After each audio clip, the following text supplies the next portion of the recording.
Good. Great. Greg, obviously today the news that AB is back, and he's missed some time, missed the other day.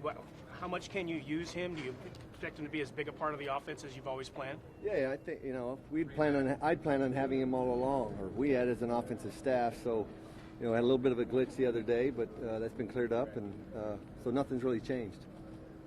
Has not having him available for one reason or another made it more difficult to implement the plan that you guys have? No, he's obviously the guy's top player at the position in the game, and he does some things that are special, certainly. And we were aware of that when we signed this guy. So we've gone on through the game planning. He's done some things. An individual, he's missed some time, but we feel good about right now where he and Derek are at in terms of the timing. How different do you expect the Broncos defense to look with Fangio running it now? Certainly different scheme, but we've had obviously been able to study a lot of film in the offseason of Fangio's system. When he's in Chicago, we have a number of coaches that have been familiar playing against him. But really their front seven is very familiar. Our players are familiar with their personnel. They haven't changed a lot in the front seven. There's a few changes in the secondary. But the scheme-wise, we've got a lot of good work here throughout the training camp. Cole Miller's played the Broncos a couple times already. How are the Broncos seeing a different, evolved player this time around? Well, we'd like to think all of our second-year players have gotten better. And again, I know coaches mentioned a number of times we're bigger, we're faster, we seem to be stronger, and he's in that line as well. So we're happy with his development. Again, he had a solid off-season and a real strong preseason, so we're excited. You didn't see a lot of Josh Jacobs in the preseason at all. What do you expect to get out of him? Again, he is who we think we drafted, and we targeted him as our top running back, and we were real happy to get him and for him to fall to us where he did. And so, he has not disappointed us at all in terms of the mental part of the game or the physical part of the game, and we're excited to see him out now in a live contact situation for the first time. I know he's excited about a start, but we're equally as excited as the staff. Just because we know you guys didn't have a lot of time in terms of figuring out what was actually happening with Antonio Brown and that game plan, what was it like for you when it was sort of in limbo with what the organization was going to do? Were you coming up with a whole new idea of what you were going to do? It really wasn't, to be honest with you. Again, I'd expected him to play all along, and I know there was a lot of different information out there on what the plan was, but I knew John and Mike, I had full confidence in whatever decisions that they made. We had, again, today was a red zone day. We'd had most of our base game plan in, but we were prepared that if the decision were to go a different direction, that we were prepared to install more plays today. But it worked out great the way it worked out. So. From the mental side of it, what can we expect from Antonio Brown on Monday night? Where is he at mentally?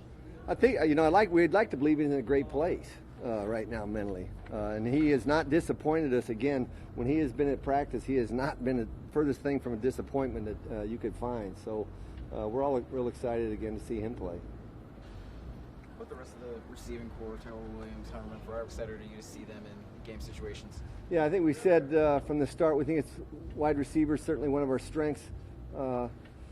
Tyrell was our number one targeted guy a year ago when we did not have the opportunity to sign AB when he'd gone to Buffalo. So we had targeted Tyrell Williams, and he has not certainly been a disappointment. We've got Ryan Grant and Hunter Renfrow inside playing the slot, and both have shared time. But we are real happy with where we're at the slot position. So we feel it's a position of strength, and again, we're excited to see this entire group play together.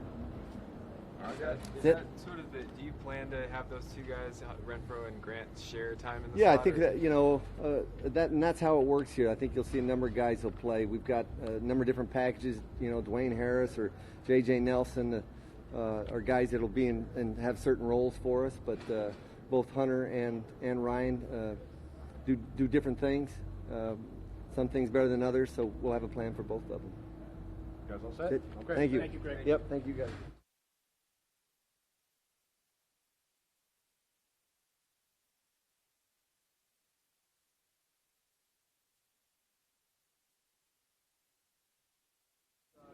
Started. Hey, what's going on? What are you doing? Just excited to get started. Looking forward to the game. got good prep going on. I'll open up for questions. With a new quarterback and ostensibly probably a new system of offense or close to new one, what can you expect? How?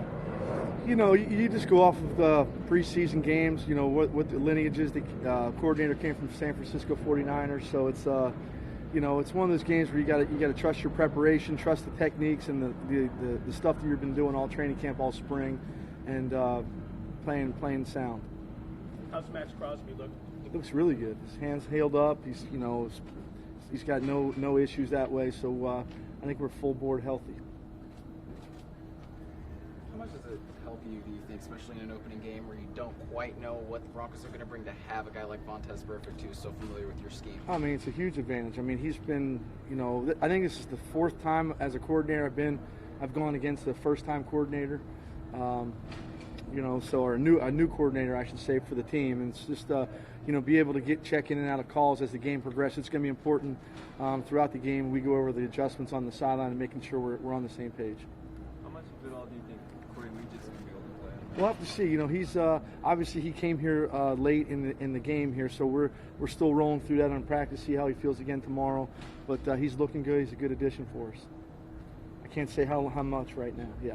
Besides Vontaze, to have Joyner out there in terms of the whole communication thing, how smooth is that going? It's going great. I mean, just the whole, like I said, the whole vibe of the defense. You know, you got Joyner, you got Vontaze, you got Ty Whitehead, you know, you got Abram, Farrell. All these guys are A-type personalities. So these guys will take all the challenges on and understand communicating in and out. So it should be good. What do you say to rookies playing in their first NFL game like Cleveland and? You know, I always say to them in the locker room, I said, "How long have you been playing football for?" Yeah. Your whole life. This is another game. Don't try to be Superman out there. Do what you're supposed to do. Play sound, play effective, and have fun. Guys, all set? We good? Hey, thanks. All right, Paul. guys. Thank you. Appreciate it. Yep.